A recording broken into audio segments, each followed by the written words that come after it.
methods are useful for their purpose, but they are no substitute for brains. All right, here we go. I have to say, well done, Ray. Well done. Well played, my adversary. Well played.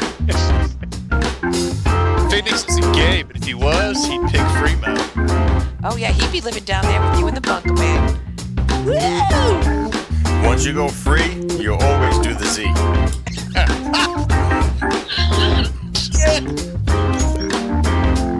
Like one day I'm not going to Duncan, and you could get a controller, a new Xbox, possibly even a cord.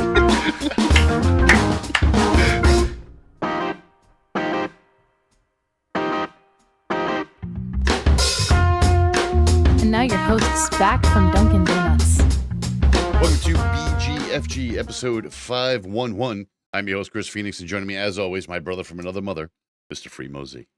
How are you doing this week, sir? Good. I'm good. I'm here. I'm good. Yeah, I got I don't know if you can see it back there. Not really. I got the TV going. Yeah. I need to turn that off though. So give me a second. It's not bothering the screen. Off. Oh, fancy schmance.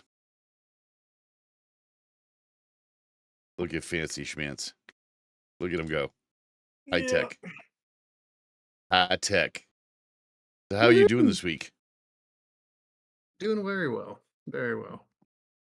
Good. I've been off since Tuesday. Thinking about not going back. Really thinking about it. I've been there when I was at Best Buy, man, many a times. I'm like, do I really want to go back to that shithole? They just did a whole another round of firings, by the way. Really? Yep. I don't know how Corey Barry's going to keep that fucking place running at this point. So I can tell any listener right now, if you're going to buy something from Best Buy and have it delivered / installed, don't. Because it's not going to be a Best Buy employee that does it, most likely. There's a few spots that are still active, but for the most part, nah. It's going to be third-party bullshit. So, and they're like, you'll buy an 80-inch TV, they'll drop that shit off at the door. And when you open the door and be like, hey, dude, you're going to install? Nope, I ain't installing shit. And then just leave. Literally drop. Yeah, yep, literally drop. And that's because they brought it over on their Civic roof. With the glass down. Yeah, with the glass down, hitting every pothole and bump. All right, let's get into this week's news. Went to buy that TV, and it's a 50-inch Vizio. Yeah. It was on sale for $214. Deal. Yeah, that's why we got it. She's like, "Well, you want to get this one here?" And I'm like, because they had like 4 or 5 standing up, and then they had like 4 stacked flat on top of them, and all the ones stacked flat on top of them were stacked glass down. Yeah. No. And I was like, "No, I don't want any of those." I said, "I'm just gonna Jenga this shit." And I've separated the one standing up, pulled the one right out of the middle. Jenga. Nice. All right, let's get into this week's news. BGFG News. You heard it here third.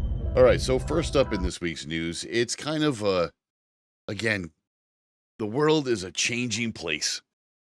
Whether you like it or not, Hollywood is not happy right now. And the problem is Tilly Norwood. So she's a London-based actor who enjoys shopping and iced coffee. Or does she? Because she's actually a creation from a Dutch company called Zykoa. This past July, Norwood starred in a comedy sketch called AI Commissioner. It featured, okay, wait a minute. It could be, according to our government, it could be A1 Commissioner. I can't tell. But it features 16 AI-generated characters and written by ChatGPT. By last month, she's appeared in videos of her on the red carpet, crying on the sofa of the Graham Norton show, and starring in a bunch of sci-fi trailers.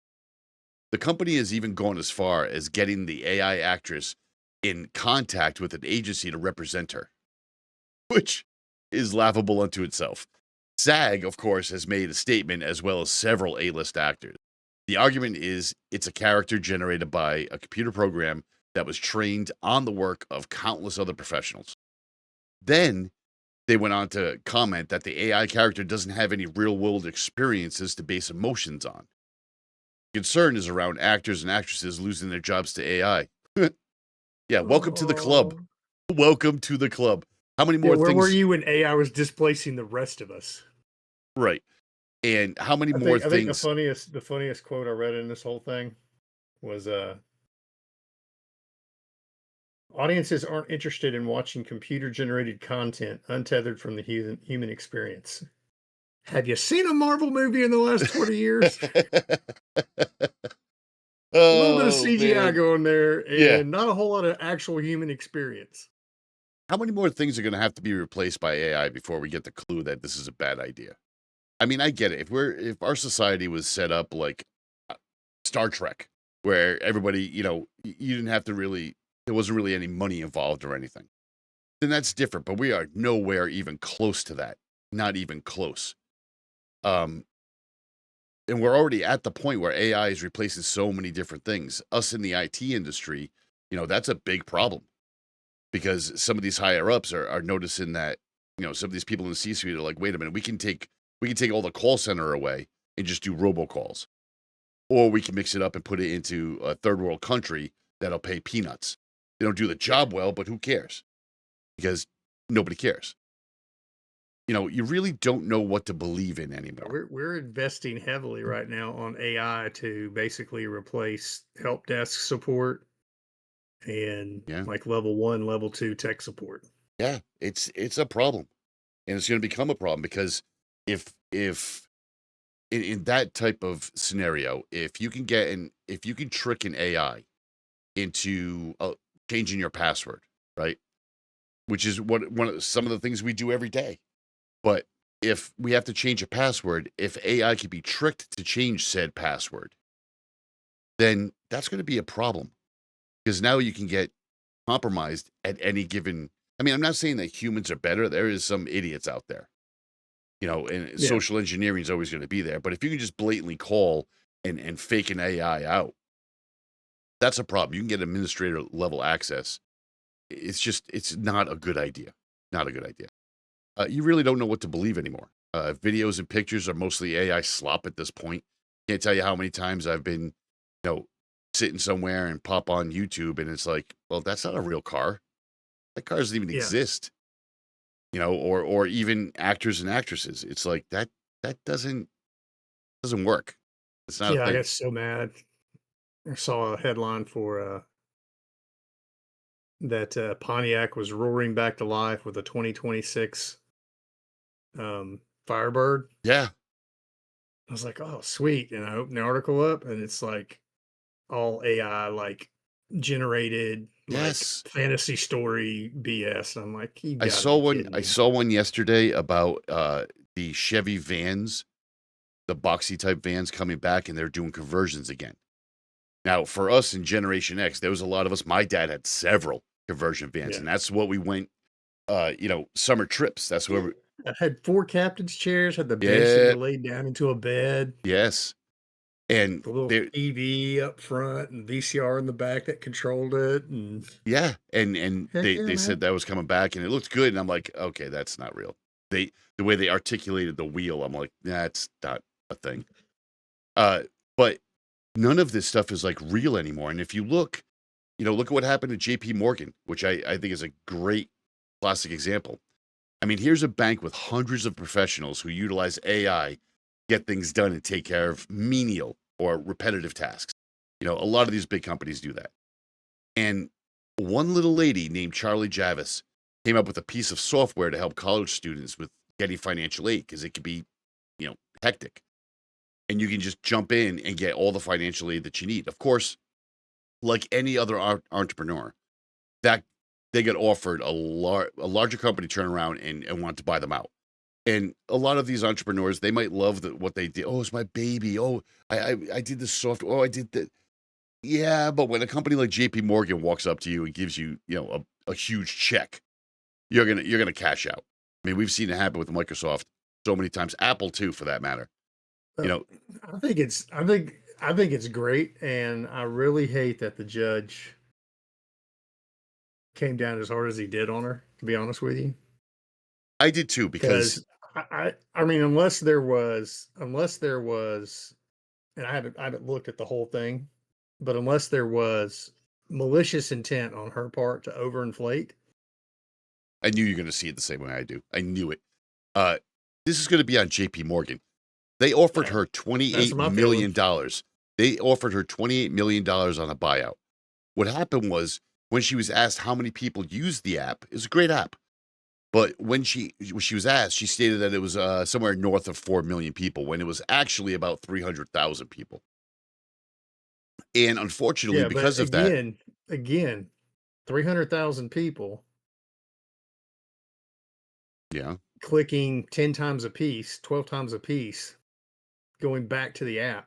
If they just asked how many users have you had, and she said northwards of 4 million, and they didn't ask for distinct versus repetitive, she didn't lie. Yeah, I don't know how many people worked for her company, but it could have been just her and like one or two other people, and she's just looking at a basic analytics stack and going, Yeah, "No, I mean, 4 million." based on how they framed their question and how she answered it, she may not have done anything other than what everybody does. Right. And now she's going to be unfortunately serving 7 years because of it. That's kind of shitty. Is that because she lied or misread information, or is it because JP Morgan's got a shit ton of money and they got duped and they don't want to feel stupid? Well, but the funny thing is you look at this, you look at the blood one, the Theranos or whatever that one was. Oh, yeah. That one wasn't even a Right? company. Like, that wasn't even anything. Yeah. That was a lot You of look talk. at Fire Festival, you look at, I mean, there's just how many countless things of this late 20s to late 30s entrepreneurial group of people that are out there hustling and overselling and overhyping what they have. Yep. And you're going to get caught with your pants down, JP Morgan. I'm going to say that's on you, buddy. It is. You have a massive organization that should have been able to sift through all this stuff. I can't tell you how many times over the years we've heard of, the buyout or the merger. It's not yet solid because it's still going through numbers. And these are the numbers that they go through. So this is really not on her, more on JP Morgan, I think. Yeah, they should have never have taken the deal, honestly. Right? Without if the numbers were, they were told 4 million and it was really 300,000 and they couldn't see that. Again, unless she just maliciously gave them false information. Correct. Then that would be on her. But Right. there's no, I mean, how did they not see this? I'm calling bullshit. I'm calling they got embarrassed. Yeah. Some guy got some junior level exec. This was him making his mark. He was gonna move up with the big dogs. Yep. He pushes this through. Yeah, you're exactly right. I can't see. Want to talk more about some ridiculous money? He's some numbers nerd. He probably went out to dinner with this girl a couple times. She batted her eyes. Yeah. Touched his hand across the table. Yeah, he pushed. You're so funny. Yeah. Speaking of stupid money, apparently the Great That dude's in Pumpkin. the mailroom for life. Apparently the Great Pumpkin in Washington just keeps making money without actually working. I don't understand how this happens. I guess it's the American dream.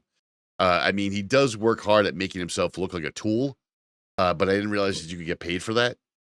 There was a time when the president got kicked. Be rich. There was a time when this particular president got kicked off of social media. Lots of people do when they break the rules. YouTubers, Instagram people, they get kicked off. Dr. Disrespect's a good example. Being so high up there and then just getting booted off. That's just the way it goes. It happens all the time, especially around COVID time and especially around election time. People that make false claims and shit like that. Trump was one of them. And there's even a reinstatement path for anyone who gets banned to get reinstated. but he stated that it was an infringement on his First Amendment rights. And then he sued Twitter. He's saying he didn't violate anything, and therefore he shouldn't have been banned. Correct. And he sued Twitter, now X, and won $10 million. Then he sued Meta, which is Facebook and Instagram, and he won $25 million. And the trial with Alphabet, which is actually Google, which in turn is YouTube, and they just got a cool $22 million for him. Apparently, all this money has been earmarked for a ballroom inside the White House. A ballroom inside the White House. Yeah, it's something that they've been talking about building for many, many, many years, and no one's ever been able to pull together the scratch to do it. So, apparently he decided to get it done. Yeah. And if that wasn't enough, Paramount, the parent company of CBS, settled another Trump lawsuit for $16 million.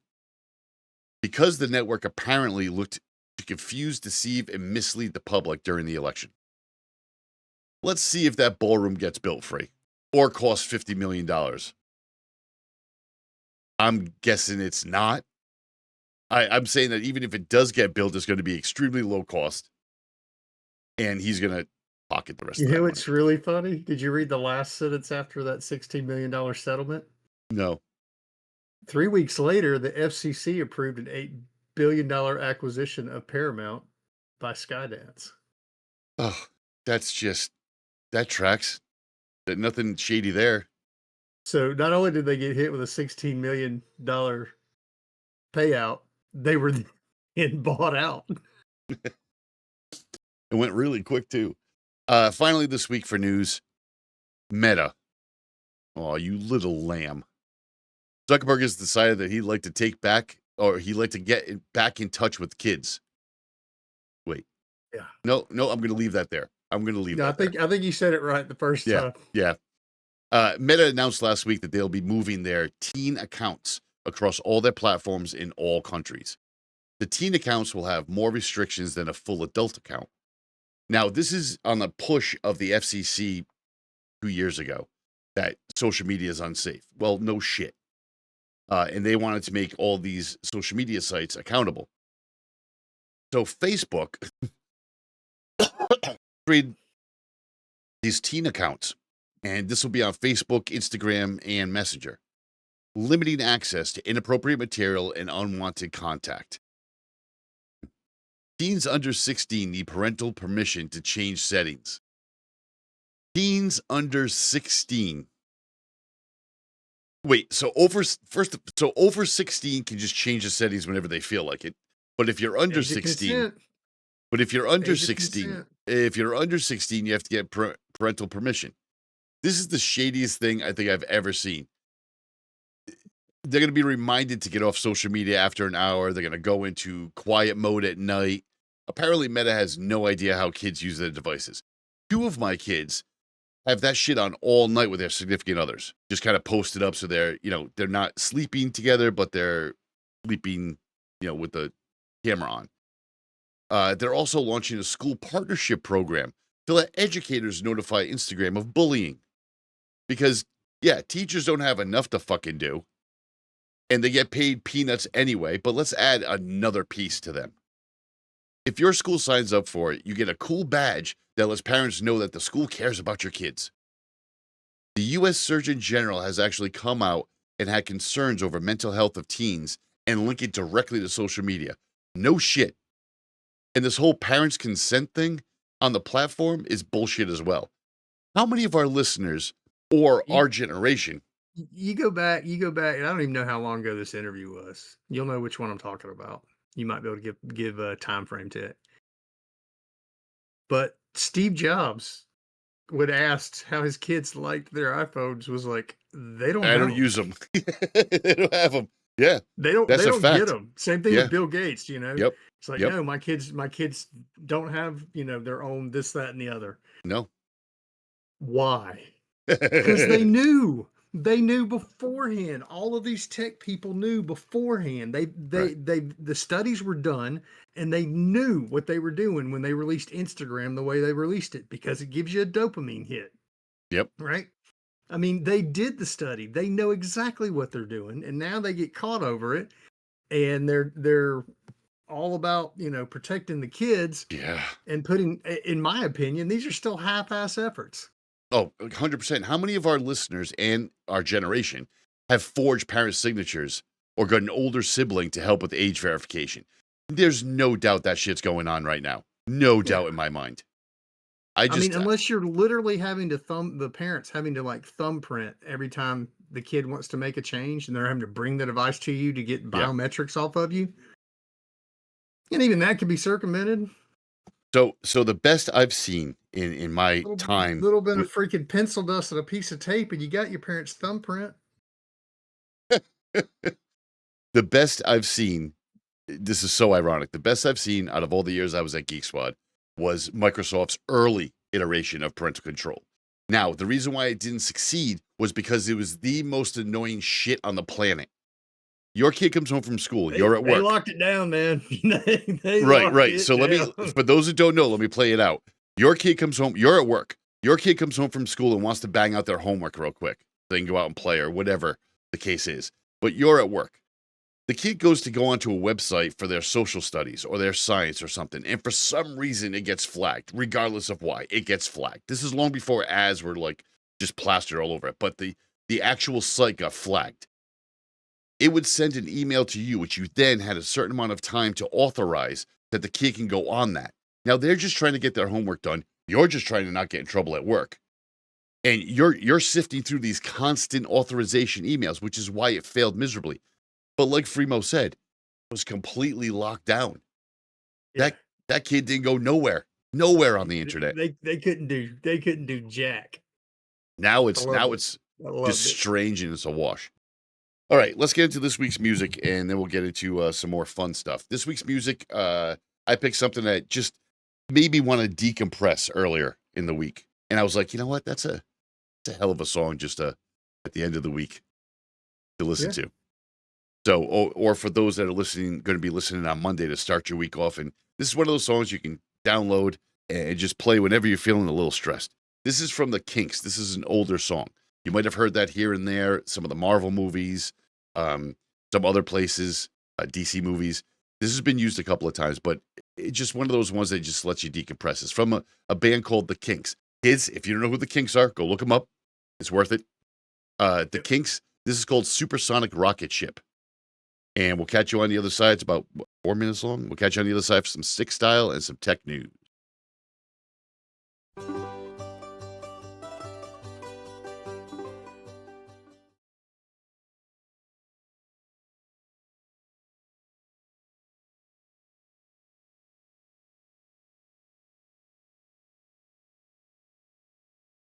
Ships at your disposal if you feel so inclined. Well, alright. We're gonna travel faster than light, so do up your overcoat tight, and we'll go anywhere you want to decide. Well, alright.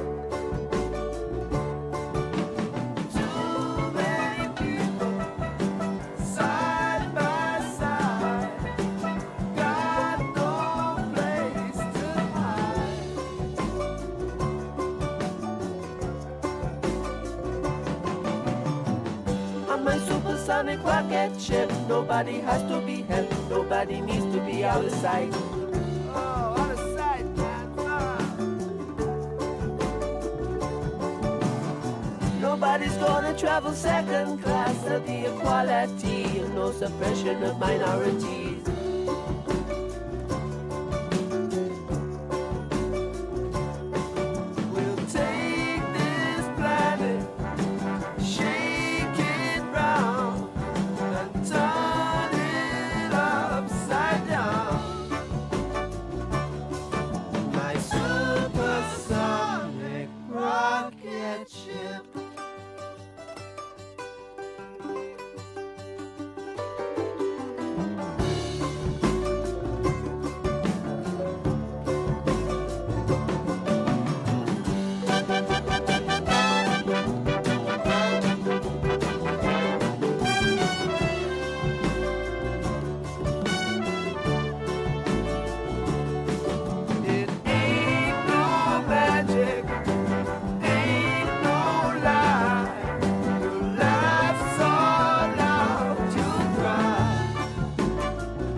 supersonic ships at your disposal if you feel so inclined.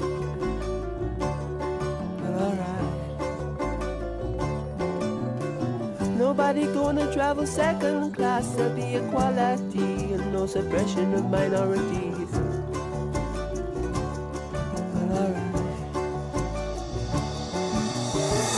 Let me take you on a little trip.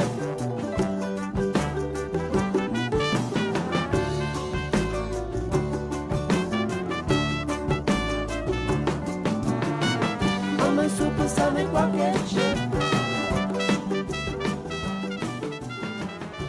Oh, the Kinks. There's a lot of debate as to what that song's actually about, but let's just go with a good one. All right, so before we start our stick style segment, let's get into what we're drinking today. And the wife was nice enough to go to the store for me on the way home one day, and even though I just wanted to keep it short because I want to try something different, I didn't want to know what's in there. Water. Yeah, okay. I am going with the Modelo as always, because I got a case now. So cheers to you, my friend. Well, hold on a second. I too will be drinking a Modelo, but I had to one up you because it's been getting chilly in the mornings. Oh, you went with the dark. Nice. Cheers to you, my friend. Yeah, it's almost time to switch to the dark. Oh. All right, let's get into the shit show. Gaming.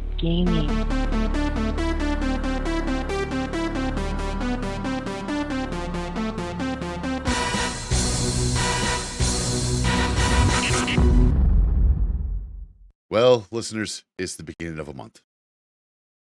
So that means that we have to do we have to take 3 seconds to update you on what's coming to PlayStation. Look, this is supposed to be the month to lift the spirits of the PlayStation community. Okay? Let me run down real quick. So first you get Alan Wake 2. One of the best games of 2023. Bravo. Yeah. That's a good, solid I agree. Game to put out there for everybody to play. Okay. Then you got Goat Simulator 3. Cocoon, Last of Us Part 2 remastered, Tekken 3 remastered, Soul Calibur 3 remastered, and fucking Tomb Raider.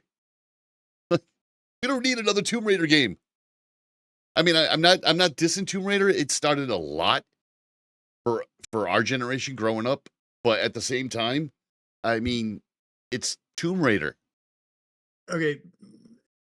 My problem is there's only one game on this entire list that was new enough to only be PS5, right? Alan Wake. Good game. Solid game. Alan Wake 2, yeah. Everything else has been around. PS4. Tekken 3's from PS1. Soul Calibur 3, PS2. Love me some Soul Calibur back in the day. Shame. But, I mean, really? Shame. Come on, man. I don't have Tekken words. 3's... How old is Tekken 3? If it's PS1, you're talking... 91? 25 to 30 years plus? Yeah. Yeah, I mean, it's a shit show. But let's go over to the other system that apparently is going broke, which I find hard to believe. And we're going to get to that in a second. But the Xbox Game Pass this month, you're going to have City Skylines, Disney Dreamlight Valley, Hades, Warhammer 4000, Darktide, Hogwarts Legacy, Ubisoft Classics. That's 47 games. Like all the Assassin's Creed games, Skull and Bones, 3 Tom Clancy games. Way. Yeah. Little Rocket Lab, SOPA. Well, there's 47 games. It's a lot. And then you got other ones like Keeper, you got Ninja Gaiden 4, Bounty Hunter, Moonlighter 2. But the big one is coming at the end of the month, which I think is really weird for Xbox to do it at the end of the month. But I can see it with the holidays and with it getting cold and everything. End of the month, Xbox Game Pass people are going to get The Outer Worlds 2. which I'm going to try because I'm really kind of looking forward to trying out what that's like. But that's at the end of the month. And if you notice, which we're going to get into in a Splinter second. Cell. That's what I was hoping for on the Ubisoft one. Oh well. Yeah. I know what you'll be doing. No, because it's no Splinter Cell. It's not on the list. But let me throw a little thing out there for Xbox. There's been a lot of talk right now because Xbox just raised the price of the Ultimate. Now people it's are like, $30 now. but here's the thing: is that people are bitching nonstop online. Millennials, you're bitching nonstop online about how it's 50% increase. I don't know where you're getting 50% increase. It's $10. It went from 20 to 30. That's the first That's thing. a 50% increase. 50% of 20 is 10. Okay, fine. It's only $10. It's only $10. For $10, you are getting just $10 alone. But $30 a month, you are getting access to 47 Ubisoft games. That's not even counting all the other shit. You still have Gears, Halo. Like, there is a lot of shit to play. A lot. So to bitch about it, yes, am I paying $200 a year? Let's just round it out. $200 a year? Yes. For what? I haven't bought. When was the last time you bought a physical copy of a game or you bought a game on Xbox? I don't know, but I mean, let's not round it out. $30 at 12 is $360, right? Games are minimum $70. Yeah. So if you buy 5 games, you're right in the ballpark of breaking even with Game Pass. Assassin's Creed alone, like you were saying in the one Ubisoft, there's 1, 2, 3, 4, 5, 6, There's 7, 9. 8, 9, 10, 11, 12, 13, 14 Assassin's Creed games. There's 3 Far Cry games. Yeah. It's I mean, insane. and this is just 1 month, people. Mm-hmm. Yeah. It's a good deal no matter how you cut it. Oh, well, I only played 2 games. That's on you. Because there's times I can guarantee you Freemo does it too. There's times where we all jump on Fatal. I've seen him jump on and disappear. We all do it. Because there's some days where we're just like, you know what? I got like an hour. I just want to get lost in the game right quick. And before I go to bed or before I go to work. Out the shadow of Mordor? whichever game, Nice. I forget which one it is that they put on Game Pass. It's last Shadow week. Mordor. Dude, I haven't even gotten past like the first area because I'm just running around just killing everything, right? Like I'm already, before even progressing out of the first zone, I'm already like a level 12. I kill a level 3 boss. Yeah. And when he comes back, he's jumped to a 10 just because I've advanced so far. Right. It's the Nemesis engine. Yeah. Oh, dude, that engine so, is. But again, if you sit down one night, you're like, you know what, I don't feel like a Mordor. I just feel like something else. You can jump onto Game Pass and find a shit ton of games you can just grab and play. Yeah, and a lot of these games, and here's the best part. I don't have the hard disk space. Okay. Well, you usually have the option to stream or download the game. Stream it. Yeah. If you like it, download it. If you don't, no harm. No loss. I don't understand the problem, but one of the things, some of them aren't even that big, like that. You can't park. How many hours of fun did we have with that game? And I want to say it was like maybe a gig, if that. It was so simple. Yeah. Broforce, same way. Broforce is, I think, 500. No, 700. It's less than a gig. It's like 700, 800 megs. Yeah, and that game, if you download Broforce, that's just fun. Especially if you're a Gen Xer. Stupid side-scroller fun with all the freaking 80s cheese action that you want. Everything. But one of the things that I thought was interesting on a lot of these lists lately, especially, is there's no EA games in those lists. Now, the Xbox interface on PC does allow you to have your EA Game Pass, and it will show the games that you've purchased from EA Game Pass. But the bigger thing is what's going on with EA. There might never be games on there at this point. EA is about to go from a public company to a private company. They've sold their consortium they've sold it to a consortium of Saudi Arabia's public investment fund, and Jared Kushner, yes, Trump's son-in-law, Jared Kushner's affinity partners, and they bought everything from EA for $55 billion. Might be able to start playing EA games again. Yeah, you might be able to. I'm gonna get Elon to hook me up with the Saudi prince behind this, and Yeah. So get together over a little hashish and see if I can't get that worked out. Yeah, that would be nice to see you on EA Games again. So just a short list that gets this company: BioWare, Criterion, Dice, Maxis, PopCap, Respawn. Those are just some of the studios that they're going to get. EA Sports Studios, EA Redwood Studios. That's the whole Command and Conquer universe. yes. Then you got the franchises. Don't forget the franchises: Battlefield, Need for Speed, Medal of Honor, Madden. Madden and The Sims alone are huge. Mass Effect, Dragon's Age, Plants vs. Zombies. Those are just some. And we've already heard that they put Need for Speed on the shelf. Battlefield's been, dare I say, a lost cause for a while. Madden's a moneymaker. Sims, moneymaker. Oh, yeah. We've heard Mass Effect is going to be making a return, or at least a reissue, which I can go with either Legends, one. no slouch. Yeah. Command and Conquer, like Peggle? Fremo said.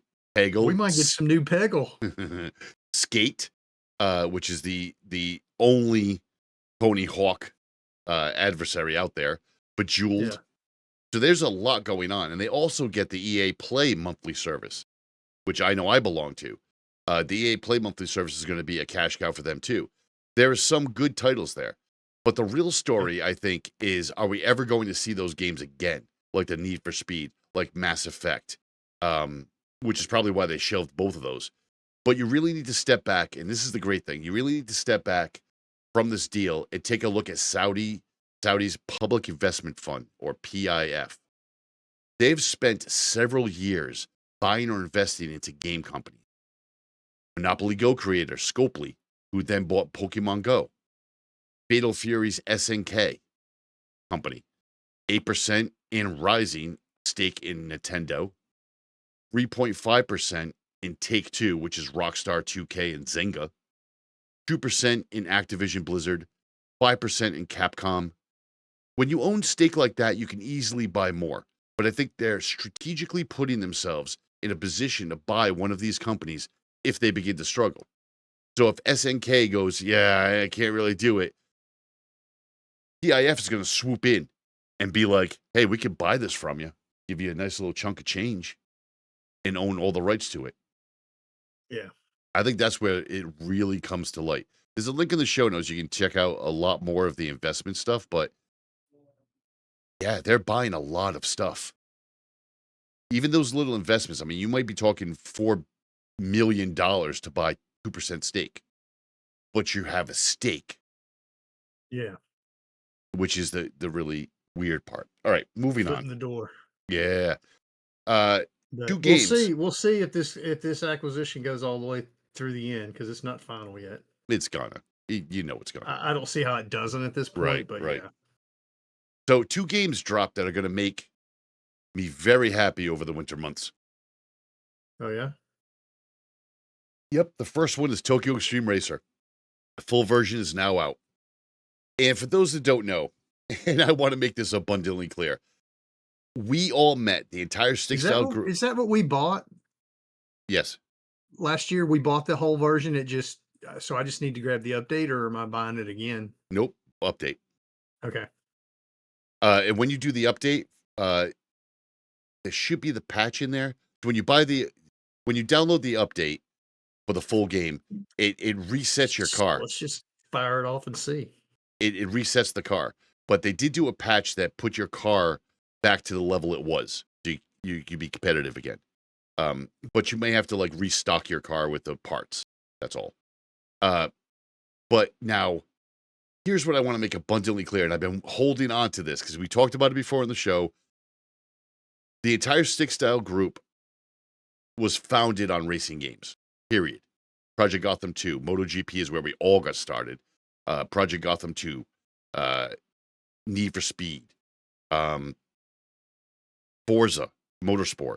Like, we've played the shit out of those games. This is where we all have our love and our passion.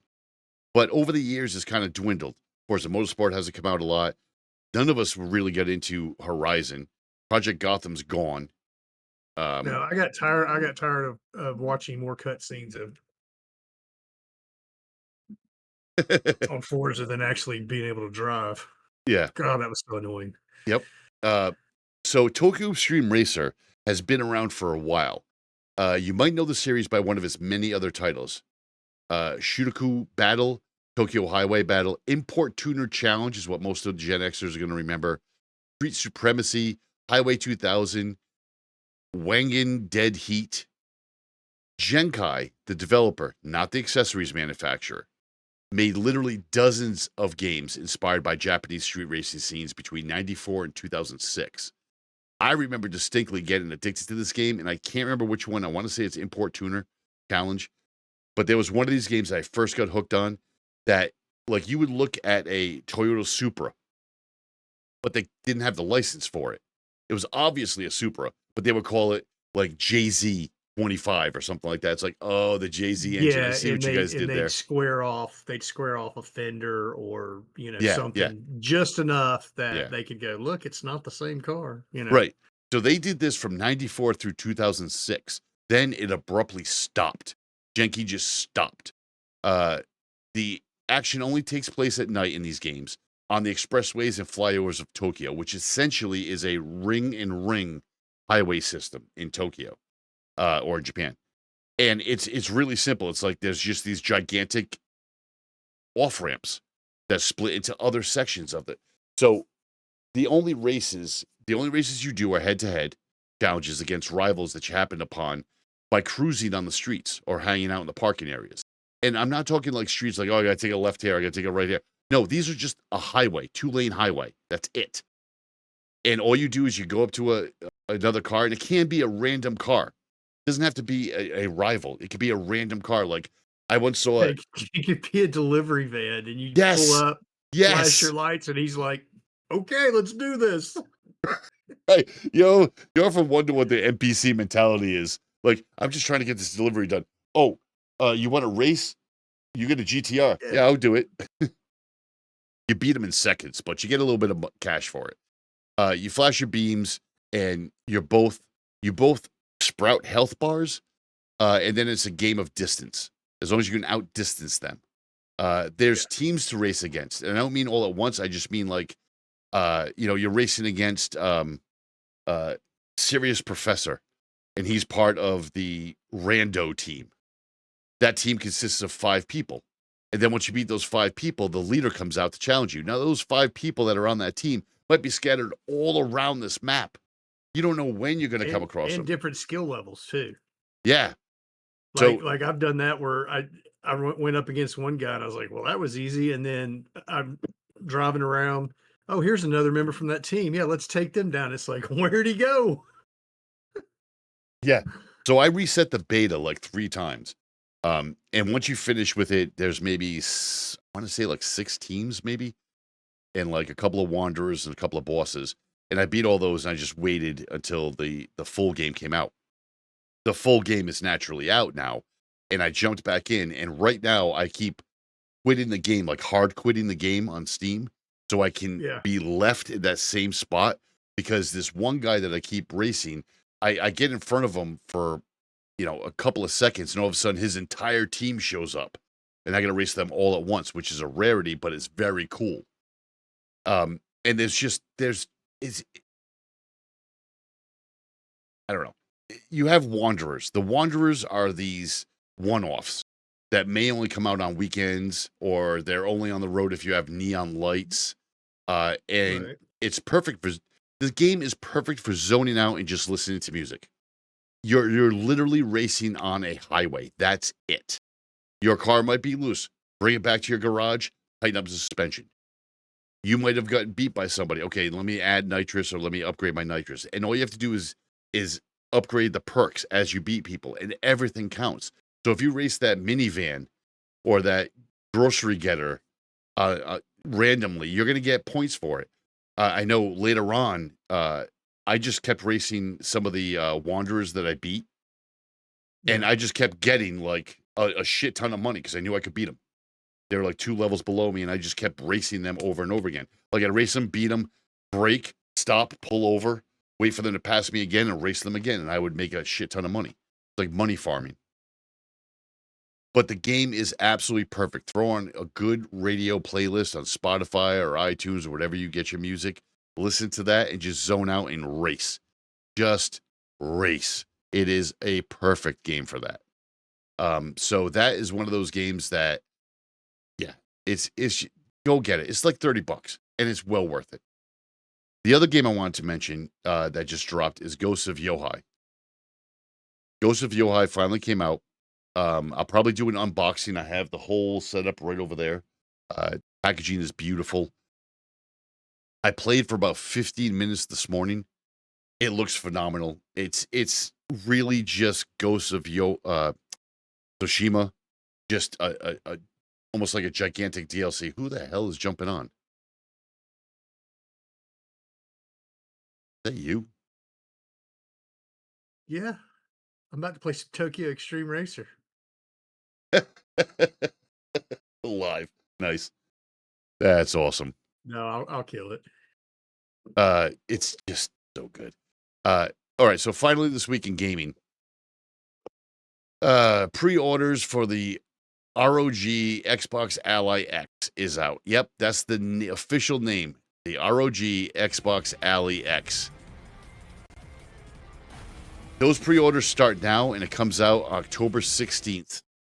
And I know what I said before, but I don't think I'm going to get it. And here's why. Oh, yeah? Yeah. So it truly is like having an Xbox in your hands, which I get, but it's not native. This is still an ROG Ally. It's a Windows-based unit with an Xbox overlay. Does it run well? Sure does. But the first thing is, where would I play it? Like, I can see this appeal if you're taking an hour-long bus ride or a train ride to get to work, or you're doing that often, and you want to have something in your hands. But I I'm don't have thinking the restroom. You're in there long enough. funny. Not untrue, though.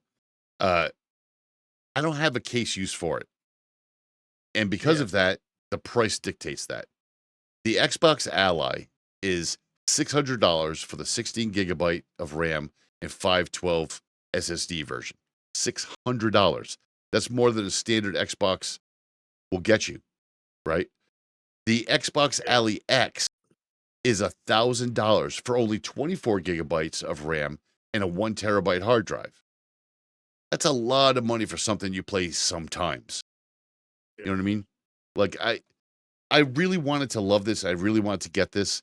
But if I wanted to get a handheld for something, there is an argument to be made for a Nintendo Switch because it's a lot less expensive. Yeah, I mean, there's no way. I Yeah, don't care. I mean, unless I'm gonna be in traction for like the next 2 years, right. Maybe. and even then, I might not get it. But it would have to be something like that where I'm literally not going anywhere and doing anything for a huge amount of time Right. before I would even consider. I mean, you're talking double the buying price this of your at Xbox. price. Yeah, Double the price of your Xbox. I can't get behind that. I can't. Sorry. yeah. All I'm right, pretty let's sure get- I would just, if I was in traction for 2 years, I'd just mount a TV flat underneath me and with a controller, Yeah, as really. opposed to spending $1,000 for this thing. Yeah, it's not going to work. All right, let's get to this week's tech news.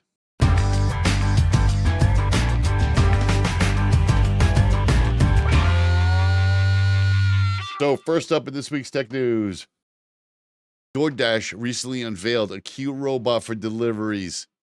It's a four-wheel electric robot named Dot. It's designed for local neighborhood trips and deliveries. It can move at 20 miles an hour and uses roads, bike lanes, and sidewalks. Primo, what is your problem? This is the wave of the future. I was just thinking about how if this showed up in my neighborhood when I was a kid and what we would have done to it. Yeah. And that's apparently going on. You ain't getting your delivery.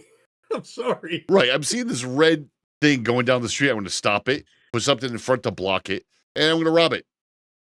I mean, that's not ethical at all, but you know that shit's going to happen. It's plain and simple. It's kind of like the people that steal iPhones from the Apple Store. I wasn't even necessarily talking about stealing the delivery. I'm just saying the robot ain't gonna make it. It's no different than stealing iPhone. It's just stupid because it's no different than stealing iPhones from the Apple Store. Like the Apple Store has a system in place. They have a specific version of the operating system that once it leaves the Wi-Fi of the store, it bricks itself. And you cannot just reset it like you normally would go to Geek Squad and reset your phone. You cannot reset it. It's locked down. So what the fuck are you going to do with it at that point? You stole it. Yeah. Oh, and by the way, every one of those have a tracking device on them. So as soon as you leave the store, they already know where you're going with it. So that's dumb. This little tiny robot goes 20 miles an hour and uses roads, bike lanes, sidewalks, which is a whole nother issue. It's small enough to fit through your doorways. The funny thing is that if it's using, roads, maybe, but sidewalks and bike lanes, like if there's a bike in the way, it's going to stop. If there's anything in the way, it's going to stop. So you're not going to get your shit quick. I mean, I then you have a Freemo. I would not want this thing to actually be on the road. It's only doing 20 miles an hour. Right. It would need to be bike lane or sidewalk. Only, well, I'm assuming. Well, I agree with you, but I'm how? I mean, this thing you're talking. This thing is. Let's be generous and say it's 2.5 feet tall. Oh, okay. Okay. People on bikes. They're already assholes. By cars they get cut off by cars all the time, and they're well within your field of vision. Yeah. Who's gonna see this thing coming? You get ready to make a Nobody. right turn, and you got to cross the bike path, right, to get to the right turn. Yeah. Crunch. What? Oh, I want to see these fuckers work in New England. Where you gonna go when it snows? They don't plow the bike path. At least regularly. They do it once in a while, but they don't plow it. So what are you going to do at that point? You're not going to do shit. So then this thing's going to be running down the road in the snow? That ain't going to go well. No, it's not. It's going to integrate with Dash's autonomous delivery platform. The thought process is that you don't always need a car to deliver a tube of toothpaste or a pack of diapers. I personally, when the wife and I use any one of those delivery services, I refuse to do it for one item. Like fuck you. I'm going to go to the store and just grab it. There's no sense in me doing a delivery service for a fucking jar of Nutella or something, Well, no, but see here's where these delivery services can actually start making increased margins, right? Okay. So you have an account with DoorDash. Yeah. And you just mark down, I'm going to need toothpaste sometime in the next week. So you put it on your list with DoorDash. Yeah. And you just build your list and you mark an item like, next delivery or immediate, need it now. Yeah. And you pay a premium for immediate, need it now. Otherwise, you just build a list, and when you have enough to fill up a dot or there's going to be a driver going through your area for a delivery. Yep. It schedules it. They, well, I'll swing by this pharmacy and pick up this package for this person because it's on the way of another delivery kind of a deal. That's where AI needs to come in. Not to send Dot out to deliver a tube of toothpaste. As I've said, unless you just want to pay like a $25 like deliver now premium fee for a tube of toothpaste. Yeah, I can't see that, and I can tell you as a side note that not working. The wife and I went shopping last Saturday, the Saturday before, and not working in retail. Well, working in retail for over a decade, I've always worked Saturdays. So going to the stores on Saturdays is anarchy. Never seen that before. Oh, yeah. And you can always tell who the DoorDash people are because they are sprinting through that shit. They don't want to hear about you getting in line or anything else like that. But back to what we were saying with the pack of diapers and the toothpaste. Right now, it's only being tested in Arizona. The company also assured Dashers that they will not be replaced. For now. Okay. The flip side to this is that those bots tend to act like first-time drivers. They're extremely cautious. They don't take any chances, trying to navigate with extreme caution until they don't. Like when they see an open road of a lane, then they pump it right up to 20 miles an hour. And they do kind of make a mess. When they get back to their home base, it's like a parking lot of random bots. Let's say one comes in broken or out of juice. It can't navigate the parking spot. That messes up all the other ones that they're trying to park. And I'll also say that working in the city now that I've seen how convenient electric bikes are and scooters are in the cities. But holy shit, I've also seen how they're just left wherever. Like just random spots. They just left there. It makes the landscape look like shit. These are going to be no different if they run out of juice or they get somebody. God knows how many people in the South shot at drones. They're going to shoot at this shit too. Like from their driveway. Take a shotgun shot to it. I mean, first of all, this wouldn't even make it down my driveway. No, not your house. It wouldn't be able to navigate it. So also in this week's tech news, Energizer is now in the laptop business. So if you need a long battery life, Energizer has you covered. It's called the Energy Book Pro Ultra. Has the capacity of 192 watt hours, the largest battery ever used in a laptop. Got 7 days of standby mode and 28 hours of browsing. 11 hours of demanding stuff like movies and games. Side note, though, with a battery like that, you can't take it on a plane, so don't even try. Going to have a Ryzen 5, 16 gigs of DDR4 RAM, and a 512 solid-state drive, and it's going to start at about $600 to $700. Why are you smiling? Just make sure to add an extra week for delivery time because it's going to take Dot a while to bring that heavy MFR to your house. That is true. That is absolutely true. I can't fly it to you. It's not getting on a plane. It's not getting shipped overnight. Nope. It's going to take a little bit of time. Wrapping up this week, I just wanted to bring up the most expensive bullshit I've ever seen, I have seen in a while. I'm a little disappointed that there's not like pink bunny ears on that laptop though, or like a tail. Oh yeah, sunglasses. Something. I'm disappointed. When I first looked at it, like you, I was disappointed it wasn't in that Energizer copper color. Oh, that's Duracell. No doubt, right? That's Duracell. Nope, that's Duracell. My bad. Oh, is it? Okay. Yeah. Oh, This is show how much we know. So the biggest bullshit I've seen in a while is the Oslo Sleep Buds. They're designed for side sleepers, which I am. And this gimmick is something else, man. Up to 10 hours of Bluetooth connectivity, science-backed sleep sounds, snore-blocking, comfortable earbuds. None of that is legitimate. So I have no... With a price tag of $350, there's nothing appealing. My old AirPods were $80. You can still get a refurbished pair online, right? A little Amazon search, you can get these little rubber pieces that secure them tighter in your ear.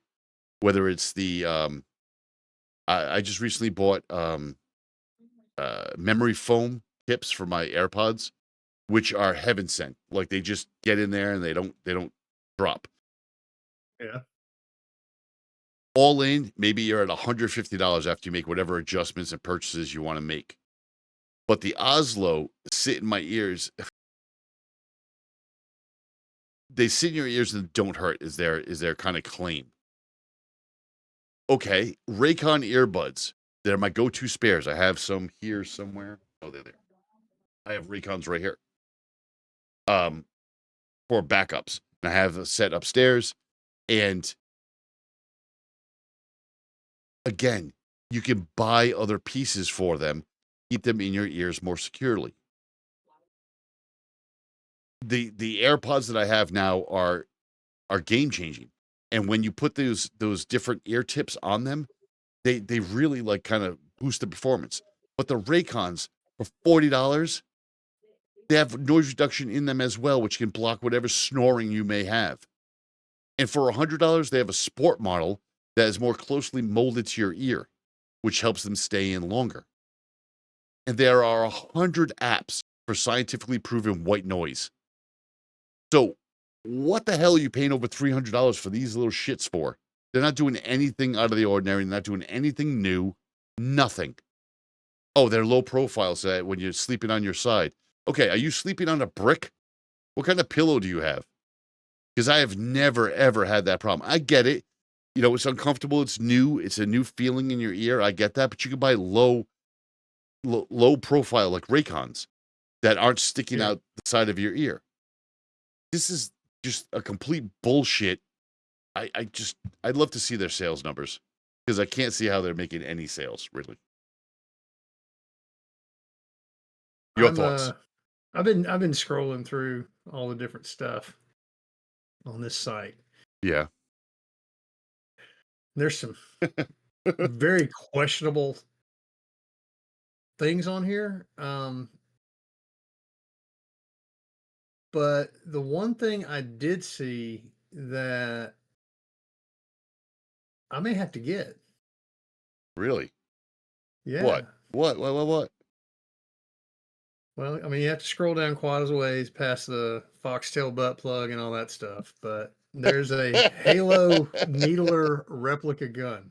Yes, that is cool. I have the sword somewhere in the house. I have the replica sword. Yeah, that Needler's pretty badass, isn't it? Yeah. And then right next to it, you have the taco holder butt plug. There is some things the weirdest. I just don't understand where, why, or how that would even need to be a thing. Oh, no, it gets better. Because on that site that I pulled that from, scrolling long enough, and that's part of my news feed, so I see a lot of that stuff. There was once a pipe, like for smoking weed. There was a pipe butt plug. How or why would you even do that? Now, this is interesting. The Doomsday Offline AI Computer. Oh, please tell me more about that.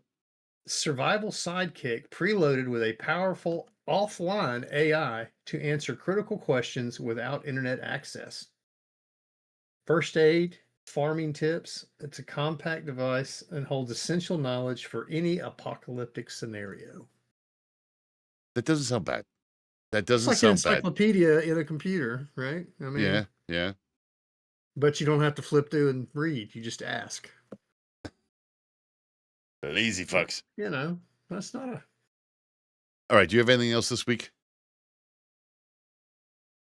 I mean, I'm sure I could talk about some of the things I'm seeing on this site for quite some time, but yeah, we probably just need to close that and call it quits. People can hit the link in the show notes. You can see the entire site that Freemo's talking about, because it is entertaining. Yeah, There's some shit on there. Love that site. All right, that's it for this week. Tense down. Show's over. Whoop, whoop. So you can find more of this garbage at bgfgonline.com. You can also send us an email with your questions or suggestions at bgfgshow@gmail.com. Find our podcast on Apple Podcasts, Spotify, Google Podcasts, Stitcher, Overcast, Podcast, Castro, Castbox, Podchaser, and YouTube. Thank you for listening.